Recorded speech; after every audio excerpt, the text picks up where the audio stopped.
Praise the Lord. വേഗം വരുന്നവനായ നമ്മുടെ കർത്താവായ യേശുക്രിസ്തുവിൻ്റെ നാമത്തിൽ എൻ്റെ സ്നേഹവന്ദനങ്ങളെ ഞാൻ അറിയിക്കുന്നു. ലൂക്കോസ് സുവിശേഷം 12-ാം അധ്യായം 28-ാം വാക്യം, ഇന്നുള്ളതും നാളെ അടുപ്പിലിടുന്നതുമായ വയലിലെ പുല്ലിനെ ദൈവം ഇങ്ങനെ ഉടുപ്പിക്കുന്നുവെങ്കിൽ അല്പവിശ്വാസികളെ നിങ്ങളെ എത്ര അധികം. ഹല്ലേലൂയ. നമ്മെക്കുറിച്ച് കരുതുന്ന ഒരു കർത്താവ് നമുക്കുണ്ട്. നമ്മുടെ ഭാവിയെക്കുറിച്ച്, നമ്മുടെ നാളുകളെക്കുറിച്ച് വിചാരപ്പെട്ട് അതിനെക്കുറിച്ച് പദ്ധതി ഉണ്ടാക്കി നമ്മെ നടത്തുന്ന ഒരു അപ്പൻ നമുക്കുണ്ട്. ഇവിടെ ഇതാ കർത്താവ് വയലിലെ പുല്ലിനെ മനുഷ്യൻ്റെ ജീവിതവുമായി താരതമ്യം ചെയ്തിട്ട് പറയുന്നു, ഇന്നുള്ളതും നാളെ അടുപ്പിലിടുന്നതുമായ പുല്ലിനെ ദൈവം ഇങ്ങനെ ചമയിക്കുന്നുവെങ്കിൽ അല്പവിശ്വാസികളെ നിങ്ങളെ എത്രയധികം. ഇതിനകത്തുനിന്ന് പരിശുദ്ധാത്മാവ് ഒന്നാമത് പറയുന്ന കാര്യം, വയലിലെ പുല്ല് എപ്പോൾ വേണമെങ്കിലും ഇല്ലാതായി പോകാം. ഇന്നുണ്ട്, നാളെ അടുപ്പിലിടുന്നത് അത്രേ. അതിൻ്റെ ജീവിതത്തിൻ്റെ ദൈർഘ്യം നനയ്ക്കുന്നതിനും അപ്പുറത്ത് അത് തകർന്നു പോകും. ഒരിക്കൽ ഹല്ലേലൂയ ഒരു പുല്ല് ഉണങ്ങി അത് വാടിപ്പോയാൽ, അത് തകർന്നു പോയാൽ പിന്നെ അതിനെക്കുറിച്ച് ഒരു ചിന്തയുമില്ല. അത് പിന്നെ ഒരിക്കലും മടങ്ങി വരത്തില്ല. എന്നാൽ മനുഷ്യൻ്റെ ജീവിതത്തെക്കുറിച്ച് കർത്താവ് പറയുന്നു, മരണത്തിന് ശേഷവും ഒരു ജീവനുണ്ട്. അതുകൊണ്ടാണ് ഹല്ലേലൂയ മനുഷ്യ ജീവിതത്തെ ക്രമപ്പെടുത്തുവാൻ കർത്താവ് പറയുന്നത്. മരണത്തിനപ്പുറത്തും ഒരു ജീവനുണ്ട് എന്നൊരു ഹല്ലേലൂയ ഒരു തിരിച്ചറിവ് നമുക്ക് വേണം. കർത്താവ് പറഞ്ഞു, നിങ്ങൾ ആരെ ഭയപ്പെടണം? നിങ്ങൾ മരിച്ചതിന് ശേഷവും നിങ്ങളെ തിരിച്ചു കൊണ്ടുവന്നിട്ട് ന്യായം വിധിക്കാൻ കഴിവുള്ള ഒരു കർത്താവുണ്ട്. അതിൻ്റെ അർത്ഥം ഹല്ലേലൂയ മനുഷ്യൻ്റെ ജീവിതത്തിന് ശേഷം ഒരു നിത്യത ദൈവം ഒരുക്കിയിട്ടുണ്ട്. പ്രിയരെ, ഇന്ന് പകൽക്കാലവും നിങ്ങളുടെ നിത്യത നിങ്ങൾ എവിടെ ചെലവഴിക്കും? നിങ്ങൾ ചിന്തിക്കേണ്ട കാര്യം അത്രേ. അമ്മയുടെ ഉദരത്തിൽ ഉരുവാകുന്നതിന് മുമ്പ് നിങ്ങളെ കണ്ട് നിങ്ങളുടെ പേര് ചൊല്ലി വിളിച്ച നമ്മുടെ കർത്താവ് പറയുന്നു, നിങ്ങളുടെ മരണത്തിന് ശേഷവും നിങ്ങളുടെ ഈ ഭൂമിയിലെ ജീവൻ അപ്പുറത്തും നിങ്ങളെക്കുറിച്ച് ദൈവിക പദ്ധതിയുണ്ട്. അതുകൊണ്ട് നമ്മുടെ ജീവിതം ഹല്ലേലൂയ ഈ ഭൂമിക്ക് അപ്പുറത്ത് ഹല്ലേലൂയ നിത്യമായ ഒരു ജീവിതത്തിന് വേണ്ടി നാം കാംക്ഷിക്കണം. അവിടെ കർത്താവിനോട് കൂടെ മാന്യമായ ഹല്ലേലൂയ മാന്യതയുള്ള ഒരു ജീവിതമുണ്ട്. നിത്യതയിൽ കർത്താവിനോട് കൂടെ വസിക്കുന്ന ജീവിതമുണ്ട്. എന്നാൽ ഹല്ലേലൂയ കർത്താവിനെ മറുതലിച്ച് പാപം ചെയ്ത് പാപത്തിന് അധീനപ്പെട്ടു പോകുന്നവരെ നിത്യമായ ലജ്ജയ്ക്ക് കർത്താവ് ഏൽപ്പിച്ചു കൊടുക്കും. പ്രിയരെ, ഈ ഭൂമിയിൽ ഹല്ലേലൂയ നാം വയലിലെ പുല്ലിനെ നോക്കുമ്പോൾ അതിൻ്റെ ആയുസ് അല്പമേ ഉള്ളൂ. അതിന് ഹല്ലേലൂയ ഉള്ള സമയം ചമഞ്ഞ് നടന്ന് എങ്ങനെയും ജീവിച്ച് നശിച്ചു പോകാം, നിത്യമായ നാശത്തിലേക്ക് പോകാം. എന്നാൽ ഒരു ദൈവ പൈതൽ പുല്ലിനോട് സദൃശ്യമല്ലല്ലോ. ഹല്ലേലൂയ പുല്ലിനെക്കാട്ടിലും അപ്പുറത്ത് ദൈവാത്മാവുള്ള, ദൈവത്തിൻ്റെ രൂപത്തിലും സാദൃശ്യത്തിലും നിർമ്മിക്കപ്പെട്ട ഹല്ലേലൂയ നമ്മെക്കുറിച്ച് ദൈവത്തിൻ്റെ ആഗ്രഹം ഈ ഭൂമിയിൽ ചമയിക്കുക മാത്രമല്ല, നിത്യതയിലും നിങ്ങളെ മാന്യതയോടെ നിർത്താൻ ദൈവത്തിന് പദ്ധതിയുണ്ട്. 2 ഹല്ലേലൂയ ഇതാ പൂവിനെക്കുറിച്ചും ഒരു പുല്ലിനെക്കുറിച്ചും നോക്ക്. അത് ഇന്നുള്ളതും നാളെ തീയിൽ ഇടുന്നതും അങ്ങനെ പറയുന്നത്. അതിൻ്റെ അർത്ഥം അതിൻ്റെ മേൽ നിയന്ത്രണം മറ്റാരോ ഏറ്റെടുക്കുന്നതാ.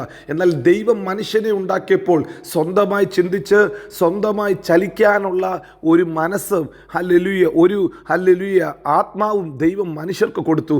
അതുകൊണ്ട് ഈ ഭൂമിയിൽ മറ്റുള്ളവരല്ലല്ലോ നമ്മെ നടുന്നതും നമ്മെ നടത്തുന്നതും.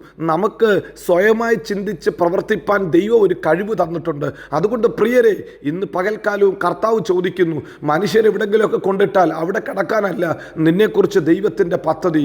നിന്നെ ഹല്ലേലൂയ സ്വന്തമായി ചിന്തിച്ച് പ്രവർത്തിക്കാനുള്ളൊരു മനസ്സ് ദൈവം തന്നിട്ടുണ്ട്.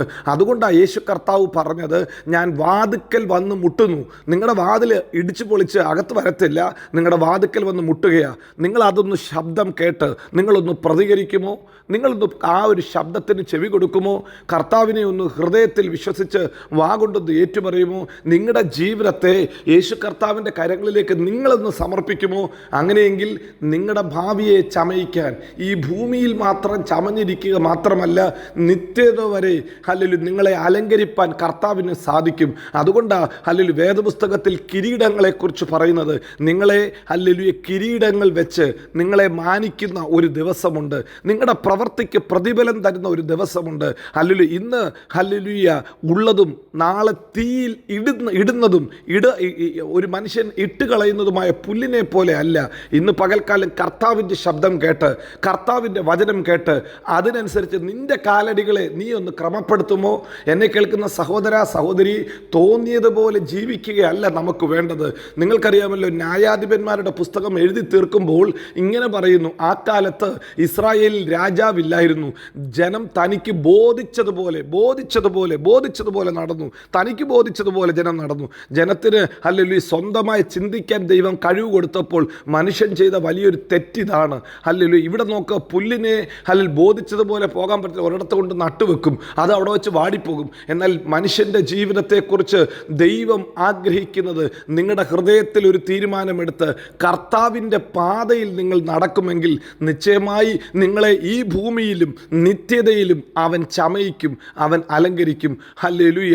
മൂന്നാമത് ഹല്ലേലൂയ, പുല്ലിനെക്കുറിച്ച് നമുക്കറിയാം, പുല്ല് നിൽക്കുന്നത് വയലില്ല, ചെളിക്കകത്താണ് നിൽക്കുന്നത്. എന്നാൽ ചെളിക്കകത്ത് നിന്നിട്ടും ആ പൂവ് ഏറ്റവും നല്ല ഹല്ലേലൂയ ഫലം ആ ഒരു പൂവിനെ ഉണ്ടാക്കി മനുഷ്യൻ്റെ മുമ്പാകെ സൗന്ദര്യം പ്രകടിപ്പിക്കുമെങ്കിൽ, പ്രിയരെ, നീ നിൽക്കുന്ന സ്ഥലത്തെക്കുറിച്ച് നീ കംപ്ലൈൻറ്റ് ചെയ്യരുത്. ഹല്ലേലൂയ, നീ നിൽക്കുന്ന സ്ഥലത്തെക്കുറിച്ച് പിറുപിറുക്കരുത്. ഹല്ലേലൂയ. ഒന്നുമില്ലാതെ നോക്ക, പൂ നിൽക്കുന്ന ചെളിക്കകത്തെങ്കിലും മനുഷ്യൻ്റെ ഹൃദയത്തെ സന്തോഷിപ്പിക്കുന്ന സൗന്ദര്യവും അത് കൊടുക്കുമെങ്കിൽ, കർത്താവിൻ്റെ രക്തത്താൽ വീണ്ടെടുക്കപ്പെട്ട ദൈവ പൈതലേ, നീ ആയിരിക്കുന്ന സ്ഥലം എവിടെയും ആയിക്കോട്ടെ, അവിടെ നിന്നുകൊണ്ട് കർത്താവിനെ മഹത്വപ്പെടുത്തുവാൻ നിന്നെ വിളിക്കപ്പെട്ടതാണ്. നിന്നെ അതിനുവേണ്ടിയാണ് വിളിച്ചത്. ഇവിടെ മാത്രമല്ല, നിത്യത വരെ കർത്താവിൻ്റെ തോട്ടത്തിൽ കൊള്ളാവുന്നവനായിരിക്കാൻ, പ്രയോജനപ്പെടുന്നവനായിരിക്കാൻ കർത്താവ് നമ്മെ ബലപ്പെടുത്തുമാറാകട്ടെ. ഇന്ന് പകൽക്കാലവും വയലിനെ പുല്ലിനെക്കാട്ടിലും ശ്രേഷ്ഠതയേറിയ അല്പവിശ്വാസിയെ കർത്താവിലേക്ക് മടങ്ങി വന്നാട്ട്, വിളി അറിഞ്ഞ് കർത്താവിനെ സ്തുതിച്ചാട്ട്. നമ്മുടെ ദൈവം വിശ്വസ്തൻ, വാക്കുമാറാത്തവൻ. അവൻ നമ്മെ എല്ലായിടത്തും എല്ലായ്പ്പോഴും ക്രിസ്തു യേശുവിൽ ജയോത്സവമാക്കി നടത്തും. God bless you. Amin, Amin.